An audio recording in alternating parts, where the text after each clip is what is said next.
चंद्रयान-3 दहाड़ मारता हुआ चांद की चौथी कक्षा में प्रवेश कर चुका है और लगातार चांद की फ़ोटो भी शेयर कर रहा है। लेकिन चंद्रयान-3 को लेकर उम्मीद लगाए बैठे करोड़ों लोगों के लिए आई बुरी खबर। भारत को हराने के लिए रूस ने अचानक से लॉन्च किया अपना मून मिशन। चांद के दक्षिणी ध्रुव पर सबसे पहले उतरने की मची होड़। इसी होड़ में भारत का चंद्रयान-3 और रूस के लूना 25 के आपस में टकराने का खतरा आया सामने। यह स्पेस एक्सप्लोरेशन है या भारत को नीचा दिखाने की कोई साजिश? दोस्तों, हमारा चंद्रयान-3 इस समय चांद के चौथे ऑर्बिट में चक्कर लगा रहा है और यह चांद पर उतरने के काफ़ी नज़दीक है।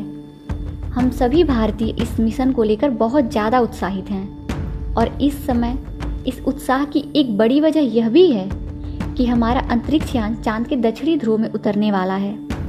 जैसा कि हमें उम्मीद थी कि इस मिशन के सक्सेसफुल होते ही भारत चांद के इस इलाके में उतरने वाला दुनिया का पहला देश बन जाएगा, लेकिन हमारी इन उम्मीदों को बहुत बड़ा झटका लगा है, क्योंकि अचानक से बिना शोर शराबा किए ही रूस ने अपना अंतरिक्ष यान लूना 25 लॉन्च कर दिया है।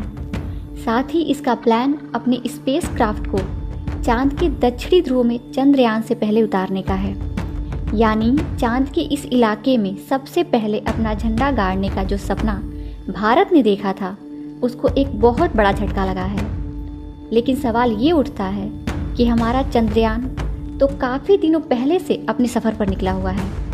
ऐसे में रूस का यह यान हमसे पहले चांद पर कैसे पहुंच सकता है? क्या एक ही जगह जाने पर दो मिशन आपस में टकरा जाएंगे?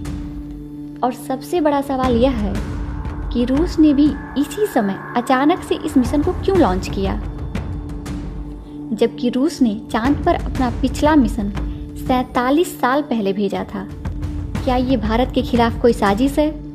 इन सभी सवालों के जवाब हम आपको आज इस वीडियो में देने वाले हैं, इसलिए वीडियो को अंत तक जरूर देखें। दोस्तों, जैसा कि हम सबको पता होगा, हमारे चंद्रयान-3 ने 14 जुलाई के दिन चांद पर पानी की खोज करने के इरादे से उड़ान भरी थी और जब से यह मिशन लॉन्च हुआ है, इसरो ने कई कीर्तिमान स्थापित किए हैं। फिलहाल अगर बात करें तो पृथ्वी के ऑर्बिट को कंप्लीट करके और ट्रांसलूनर ऑर्बिट को पार करते हुए हमारा चंद्रयान-3 लूनर ऑर्बिटर में चांद के चक्कर लगा रहा है। इसरो की प्लानिंग के मुताबिक 16 अगस्त को चांद की 5वीं कक्षा पूरी करने के बाद इसकी डी ऑर्बिटिंग स्टार्ट करनी है और उसके बाद हमारा विक्रम लैंडर अपने रोवर और बाकी दूसरे उपकरण लेकर बड़े ही सावधानी से 23 अगस्त के दिन चांद की सतह पर उतर जाएगा। अब उम्मीद तो सभी को यही थी कि इसकी सॉफ्ट लैंडिंग के साथ ही भारत चांद के दक्षिणी ध्रुव में उतरने वाला पहला देश बन जाएगा और यह एक बहुत बड़े गर्व की बात होती। लेकिन रूस की स्पेस एजेंसी ने भारत की उन उम्मीदों पर पानी फेरने वाला काम किया है।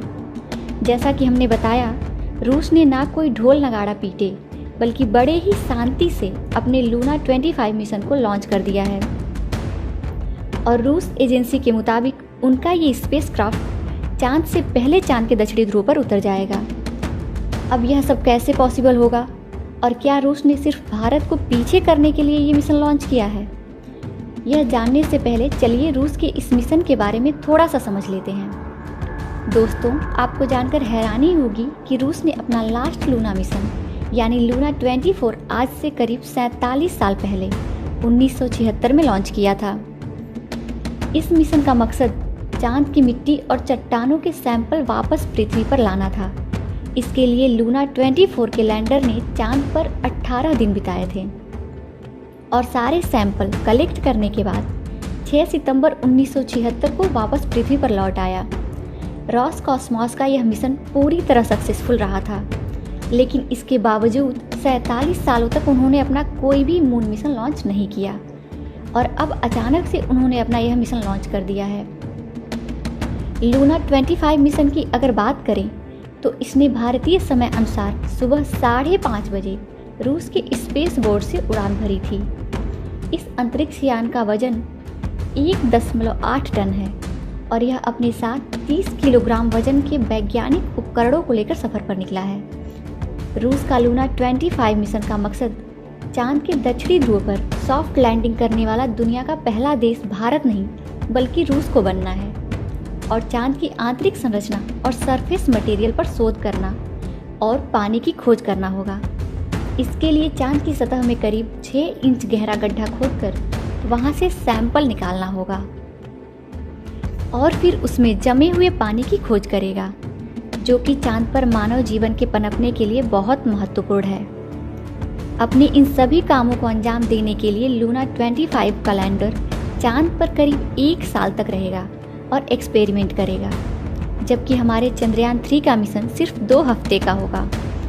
अब बहुत से लोगों के मन में यह सवाल भी उठ रहा होगा कि इस रूस का यह मिशन अंतरिक्ष यान हमारे चंद्रयान के लिए कोई बाधा तो नहीं बनेगा, क्योंकि दोनों मिशन तकरीबन एक ही समय पर चांद के एक ही इलाके पर उतरने जा रहे हैं। इस पर रूस की स्पेस एजेंसी की तरफ से यह कहकर आश्वासन दिया गया है कि दोनों मिशन एक दूसरे के रास्ते में बिल्कुल नहीं आएंगे, क्योंकि चांद का दक्षिणी ध्रुव बहुत बड़ा है और उस पर सारी स्पेस एजेंसियां एक साथ एक ही समय पर अपने मिशन भेज सकती हैं। इसके अलावा रूस की स्पेस एजेंसी की तरफ से यह भी बताया गया है कि उनका यह यान 5 दिन के अंदर चांद के ऑर्बिट में पहुंच जाएगा, यानी 16 अगस्त को लूना 25 चांद पर पहुंच चुका होगा और इसके बाद 4 से 5 दिन चांद के ऑर्बिट में रहने के बाद यह चांद की सतह पर सफलतापूर्वक लैंड कर जाएगा।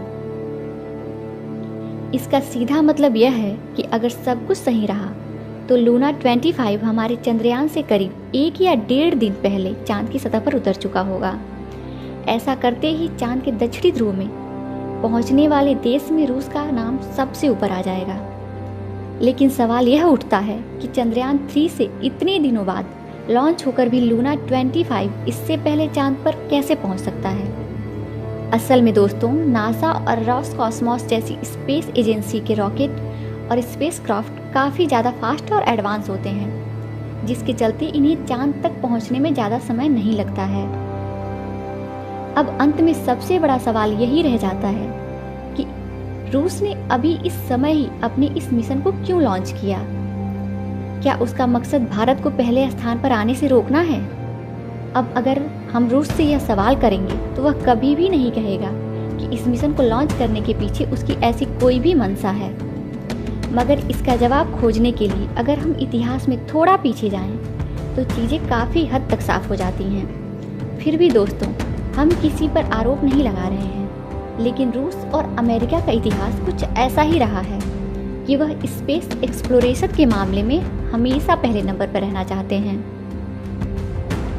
यहाँ तक कि 1951 से लेकर 1975 के बीच स्पेस एक्सप्लोरेशन के फील्ड में अमेरिका और सोवियत यूनियन के बीच मुकाबला भी लगा हुआ था। दोनों ही देश कुछ भी करके आगे निकलना चाहते थे। यहाँ तक कि इनकी सोच की वजह से बहुत से वैज्ञानिक, एस्ट्रोनॉट और बहुत से बेजुबान जानवरों को अपनी जान भी गंवानी पड़ी थी। इतिहास में इस इवेंट को स्पेस रेस का नाम दिया गया था। तब से ये दोनों देश इस फील्ड में खुद को सबसे आगे या यूं कहें कि सबसे ऊपर रखना चाहते हैं। ऐसे में हमारा सोचना बिल्कुल गलत नहीं होगा कि रूस ने चांद के दक्षिणी ध्रुव में सबसे पहले पहुंचने वाला देश बनने के लिए ही यह मिशन लॉन्च किया है। हालांकि इस मामले पर कुछ भी यकीन के साथ नहीं कहा जा सकता है, क्योंकि देखा जाए तो रॉसकॉस्मोस ने मूल रूप से अपने लूना 25 मिशन को अक्टूबर 2021 के लिए प्लान किया था। बल्कि इतिहास में थोड़ा और पीछे जाकर देखें तो पता चलता है कि यह मिशन अलग अलग कारणों के चलते करीब 25 सालों से डिले हो रहा है। यानी ऐसा नहीं है कि रूस ने भारत को पीछे करने के लिए ही अभी अभी ताज़ा कोई मिशन बनाया है। यही वजह है कि इस मामले में खुले तौर पर कुछ भी कहना उचित नहीं होगा। लेकिन सच्चाई यही है कि रूस के प्लान में अगर कुछ गड़बड़ी नहीं हुई तो भारत अब चांद के दक्षिणी ध्रुव पर उतरने वाला दुनिया का पहला देश नहीं बन पाएगा। आपको क्या लगता है, क्या रूस ने यह रिकॉर्ड अपने नाम करने के लिए जानबूझकर इस समय लूना 25 मिशन लॉन्च किया है? अपना जवाब कमेंट के माध्यम से ज़रूर शेयर कीजिएगा। चलिए दोस्तों, इस वीडियो को यहीं पर ख़त्म करते हैं। इस वीडियो को एक लाइक ज़रूर करें और अपने मित्रों को शेयर करें ताकि उन्हें भी जानकारी मिल सके। धन्यवाद दोस्तों।